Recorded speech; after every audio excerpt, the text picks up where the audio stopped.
Hey guys, welcome back. This is Jolio, owner of the Pittsburgh Steel, and also the creator and administrator of the NGFL League. I'm the one that works on everyone's rosters. I create everybody, and with the help of a few different owners, Chicago Ghost, soon to be renamed as Chicago Rush, Chris Colin, owner of the number one team in the league, the New York Grizzlies, as well as receiving some uniforms from Daly, the owner of the Lancers. We have all collectively created this league, and we're going strong on our fourth season. So we're excited for everyone that's new to join our league and continually stay excited for all the owners that we have. But let's get started. Let's start talking about the leaders of this season. We'll go by, first and foremost, we'll go by the top team record in the league. We have the New York Grizzlies, followed by the Rapid City Falcons. Then we have the Jackson Crabs. We're going to skip over the Bulldogs. They're actually an old ASFL team, so we'll skip over them. Followed by the Lancer and then the Steel. We'll go through by each division. I have updated the divisions to reflect the correct standings, but we'll go through them for the sake of the video. Starting with the Atlantic North, like I said in the Discord, I believe this is the best division in the league.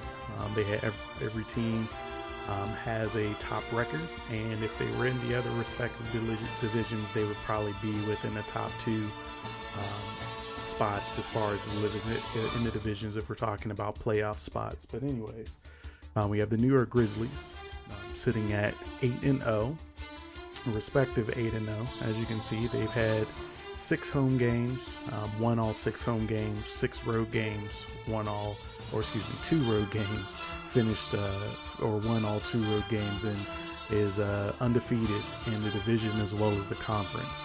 Definitely 100% the best team in the league this year, and they deserve it.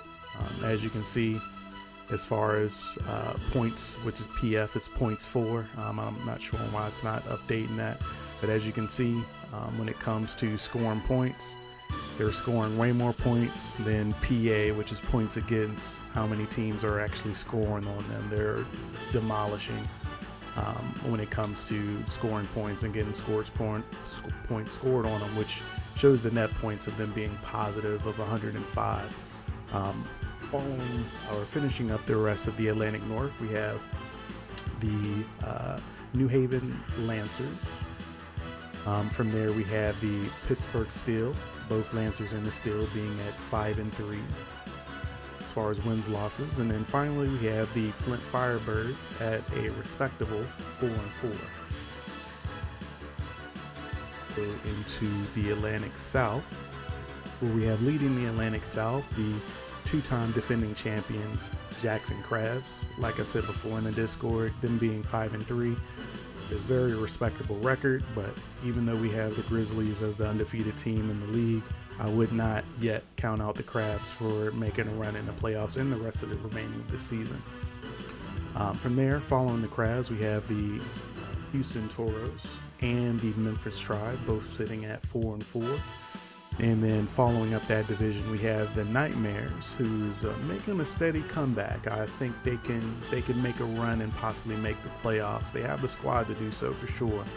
They're sitting at 2-6 right now. All right, so we move over to the Pacific Conference, looking specifically, starting off with the North. We have the second best team in the league, which is the Rapid City Falcons. They are sitting at 6-2. As you can see, they have the number 1 offense in the league and the number 1 passing offense in the league, which helps them get to that 6-2 record. Following behind them is the Green Bay Wolfpack. The Green Bay Wolfpack, they have a bend but don't break defense, and they have an offense that can put up some points. But they're in a tough division. They have some opponents in their division that can run with the best of them, and it's definitely keeping the Wolfpack at bay. But I see the Wolfpack making the playoffs this season, but we'll see. From there, we have the Omaha Marshall and surprisingly, the Chicago Ghosts sitting at 3-5. Both the Marshalls and the Ghosts are very good squads, so we'll see if they're able to turn around the remainder of their season. And finishing up with the remaining of the league, we have the Tokyo Titans sitting at 4-4. The Los Angeles Mambas sitting at 3-5. And the Phoenix Fighters also at 3-5. And the Oakland Venom sitting at 1-7. Oakland Venom, I believe, is another team. Maybe not this season, but next season, maybe pick up a couple additional picks on offense, maybe 1 or 2 on defense. They'll definitely be a playoff team coming up into the next season. All right, guys, next what we're going to do is we're going to go through the important quarterback stats that we have up for, each leader, I guess we should say, up to week 8 that we're currently at in the season. So again, like I said before, we are going to have some teams that's going to be from the old ASFL due to constraints with the season mode.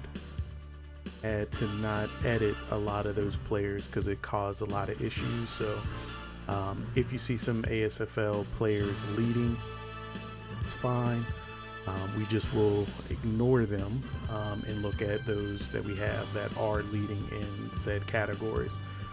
So first, who we have, and I guess we'll go through the top 5 who we have leading as far as quarterback rating up to now. We'll go through the top 5. We have Hugo Zachary for the Rapid City Falcons at 115.9 quarterback rating.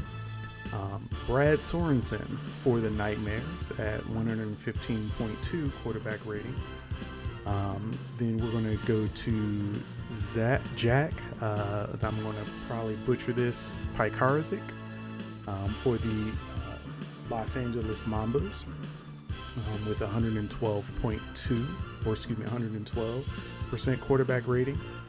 We have Daniel Bryan for the Phoenix Fighters at 106.9.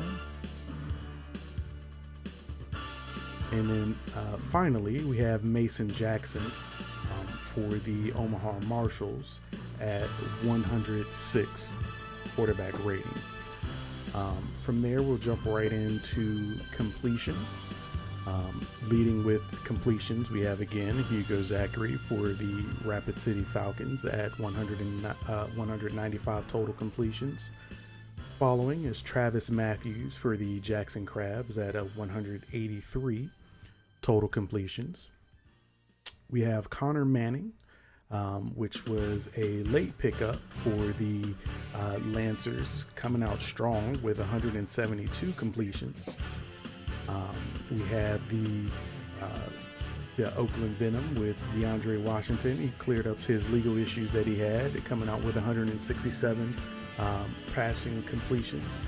And then finally, we have Daniel Bryan for the Phoenix Fighters with 160 total completions. Going into percentage of completions.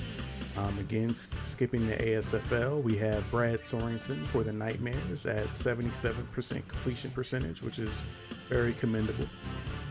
We have Hugo Zachary with the Falcons at 75% completion. Travis Matthews at 73% completion percentage. Daniel Bryan at 72%. And then we have Jack for the Los Angeles Mambas at 71% completion percentage. Going in total passing yards, we have Hugo Zachary leading once again at 2,501 yards passing, following with Connor Manning from the Lancers of 2,152 yards passing. Nate Peterman Jr. for the Wolfpack of 2,127 yards passing. We have Travis Matthews for the Crabs at 1,010 yards passing. with finally Darnell Fisher with the Memphis Tribe at 2,004 yards passing.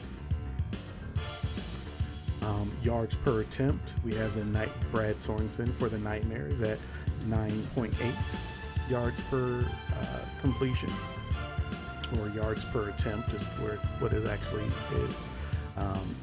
Hugo Zachary for the Falcons at 9.6. Nate Peterman at 8.9, which I'm sure a lot of that has to do with Vic. We have Malcolm Middlebrooks for the Grizzlies at 8.7, with Mason Jackson finishing up for the Marshals at 8.6. Now, the stat that everybody worries about, which is total touchdowns, we have Hugo Zachary with a staggering 20. Again, 20. We're only 8 weeks into the season. He has 20 touchdown passes. Most players can't do that in one season, which is really good. I mean, we have a lot of people in the double digits, but 20. The next guy that's in the league that's close to him is Jack with 14. So you have six touchdowns of a lead that he has from the next person in place, which is very good. Again, Hugo Zachary with 20 touchdown passes. We have Jack from the Los Angeles Mambas with 14 touchdown passes. Pittsburgh Steelers' own Harold Mortiz, he has 14 touchdown passes. Then we have the Memphis Tribe, Darnell Fisher at 13 touchdown passes. We have Mason Jackson at 12 touchdown passes, with Daniel Bryan also with 12 touchdown passes from the Phoenix Fighters. The stat no quarterback wants to be in is the interceptions, which the top 5 leaders we have for that is Julio Reyes for the Chicago Ghosts, Darnell Fisher with the Tribe, 13 and 11 respectively.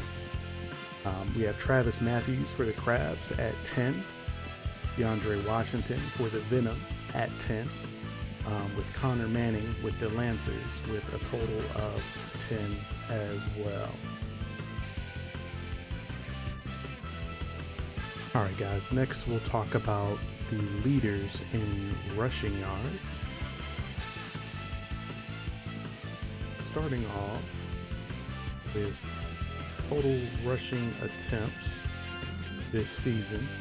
Again, we'll go with top 5. We have Carlos Reyes for the Grizzlies at 226 total attempts. Akaji Odibuele for the Jackson Crabs at 216 total attempts. Zach Lott, newly traded from the Memphis Tribe to the Pittsburgh Steelers. He has a total of 213 rushing attempts. Kelton Shields for the Marshals at 209 rushing attempts, with Jaga Bettis for the Toros finishing with a total of 208 rushing attempts. From there, looking at rushing yards, we have Cade Smith, as owner Smith calls him Baby Goat. He has a total of 844 rushing yards. Joel Woods for the Oakland Venom has 816 yards. Jim Harden for the Nightmares, he has a total of 736 yards rushing. Jaga Bettis for the Houston Toros at a total of 718 yards rushing. And Akaji Odibuale for the Jackson Crabs at a total of 688 yards rushing. For rushing yards per attempt, we'll look at the ones who have the higher rushing yards or higher rushing attempts. We have Joel Woods at 5.7 yards rushing. From there, we have Baby Goat at 4.8 yards rushing for the Tokyo Titans. Steven Sanders for the Tribe. Actually, no, looks like they're other running backs, so we'll skip them. We have Jim Harden for the Nightmares at 4.4. Van Spencer for the Falcons at 4.3 yards rushing. Let's keep looking for ones that have higher rushing attempts. We have Jaga Bettis at 3.5 for the Houston Toros. We have Richmond Red for the Phoenix Fires at 3.3. We have Claude Owens for the Chicago Ghosts at 3.3 yards per carry. Yards after the first hit, we have Baby Goat for the Titans at 481 yards. Joel Woods for the Venom at 357 yards. Jaga Bettis for the Toros at 294 rushing yards. Richmond Webb from the Fighters at 233 rushing yards. And Claude Owens at 232 rushing yards. Longest, we have Jim Harden for the Nightmares at 95-yard touchdown, or 95 yards, don't know if it's a touchdown.